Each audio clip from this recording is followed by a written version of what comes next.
Badhe tanglet Gus. Nggih. Saya termasuk orang baru yang mengetahui ilmu ini, dan ketika bicara sama teman-teman yang sama-sama baru itu ada istilah-istilah yang memang ada yang kurang difahami. Jadi tadi jenengan sempat singgung itu tentang kholwat, dan saya pun pernah mendengar itu dengan uzlah.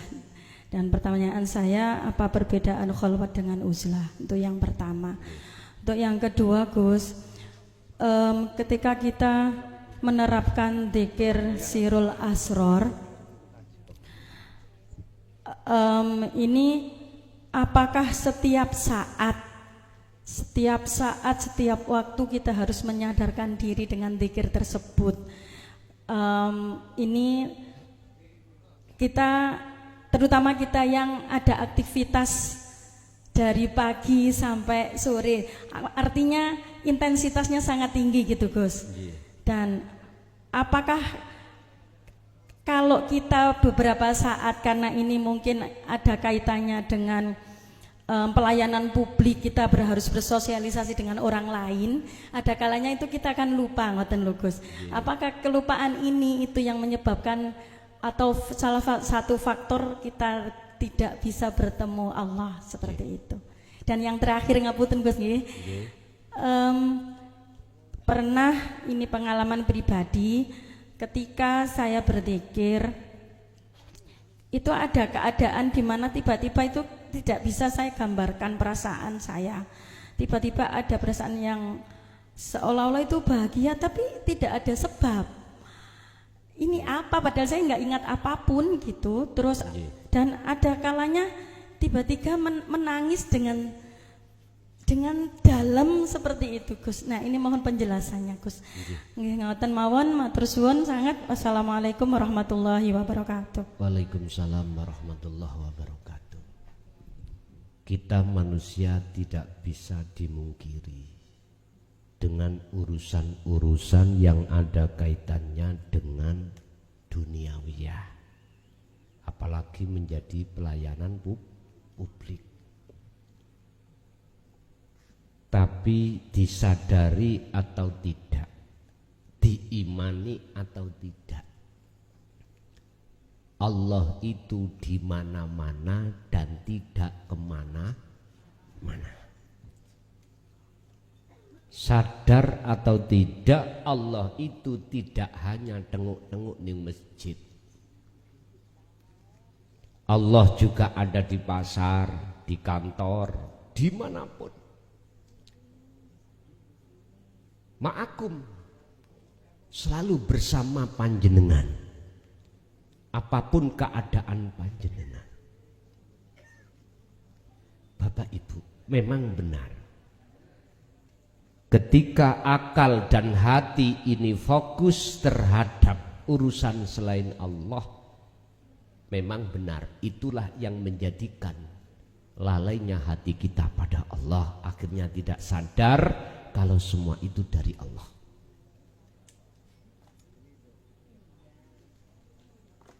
Orang-orang yang sudah hatinya bisa menerima ajaran Rasulullah di jalur dinut tauhid dan mengamalkan, sedangkan makrifatnya itu belum sempurna, pasti akan juga mengalami seperti ini. Kadang iling, kadang lali.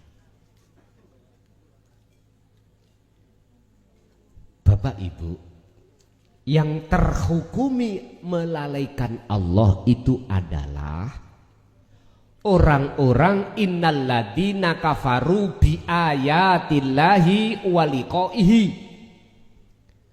orang-orang yang mengingkari kebenaran tentang dinut tauhid wa liqaihi, lan mengingkari pertemuan terhadap Allah.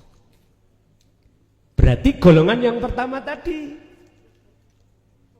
Tapi golongan yang kedua ini, dia jatuh bangun, eling lali, karena memang dzikirnya belum maksimal. Ini tidak klebu babakan orang yang melalaikan Allah. Oke, sebetulnya beliau-beliau ini nggak ingin melalaikan. Inginnya selalu bertemu Allah, hatinya nggak ingin untuk jatuh, itu nggak ingin. Tapi mengapa itu kok terjadi? Itulah jawaban Allah. Saya ja'alullahu ba'da usri yusra. Ingat, untuk sampai pada kesempurnaan makrifat itu datangnya tidak bim salah bim. Harus ada proses jatuh bangun. Nyun sewu, leres Bu. Itulah yang menjadikan lalainya hati kita pada Allah dengan bentuk kefokusan baik akal maupun hati kita pada duniawiyah. Mestinya cukup akal saja yang fokus terhadap urusan dunia, sementara ruhaniyah kita peruntukan bertemu Allah di dalam masalah itu. Ini tidak akan bisa kita lakukan jikalau kita betul-betul tidak masuk pada alladzina amanu bi ayatillah.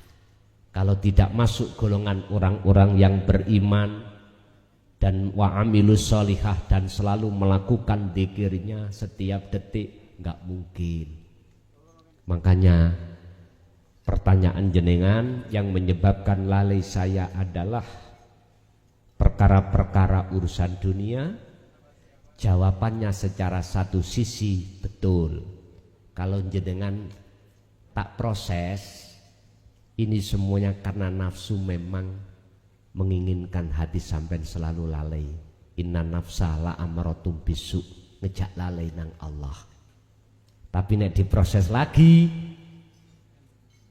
bagi mereka yang sudah jelas, nafsu iku sing ngongkon sapa? Gusti, berarti sing ngarakno lali Gusti. Lha nek jenengan wis sadar teng mriku, berarti jenengan sudah masuk golongan yang pertama, yang kedua, yaitu golongan yang alladzina amanu bi ayatihi bi ayatillah wa liqaihi.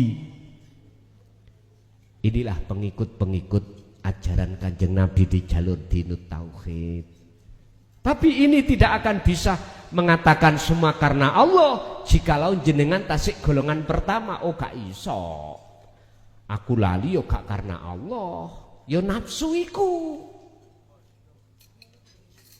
Ini Pak Bu ya. Itu yang pertama.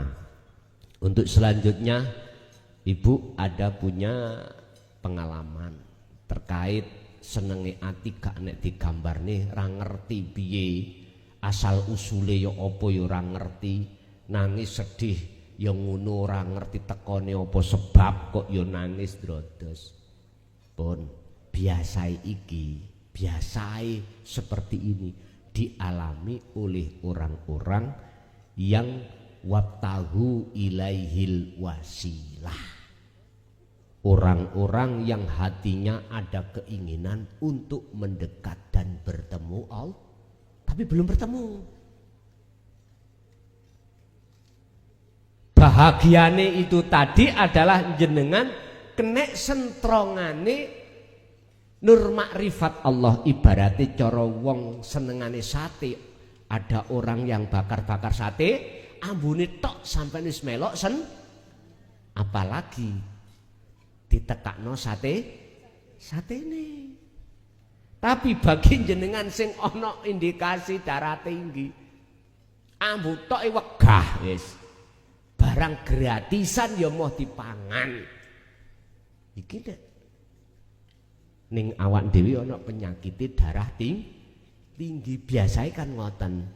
Lah wong dokter sampean iku manti-manti ojo pisan-pisan, jangan sekali-kali kamu makan sate wedhus kambing, jangan nanti darahmu naik. Nek kula sing dadi dokter mboten, panganen tapi ojo akeh-akeh.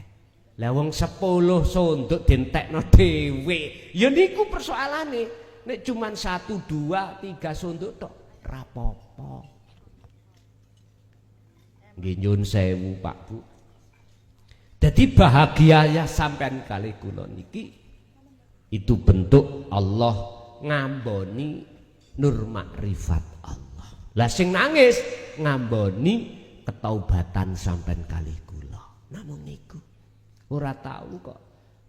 Orang ngerti, tidak tahu datangnya iki kok dari mana kok ujuk-ujuk ndeleleh nangis. Tapi di balik itu kenangisan sampean bahagia. Itulah perilaku yang dilakoni oleh Nabi Yunus, la ilaha illa anta. Allah sudah terasa dekat. Kalau Allah sudah terasa dekat, subhanaka inni kuntu minadz dzalimin, jenengan kali kula merasa dolim selama ini. Gini ku taubatan nasuha. Nggih.